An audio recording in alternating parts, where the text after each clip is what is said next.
While President-elect Biden beginning his transition to the presidency, we're beginning to learn who he will ask to help form a new policy in the fight against COVID-19.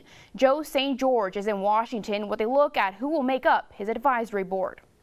The president-elect meeting with his newly formed COVID-19 advisory board. Dr. David Kessler, a former Food and Drug Administration commissioner, Dr. Vivek Murthy, a former Surgeon General of the United States, and Dr. Marcella Nunez-Smith, a public health professor at Yale, will all co-chair the group. The stars are doing everything possible to get the COVID-19 under control. The announcement comes as Pfizer reports early success with the possible vaccine, but the president-elect still stressing patience to the American people today. Please, I implore you, wear a mask. One big question, how will President-elect Biden change policy and impact your life? They're going to allow the evidence to be back in the driver's seat. Dr. John Andrus is an epidemiologist with the George Washington University School of Public Health. He says possible COVID response changes in a Biden administration include a national mask mandate, more federal guidance for governors and mayors, increased reliance on international public health groups, and more contact tracing and testing supplies. Lessons learned from many of countries such as those in South Asia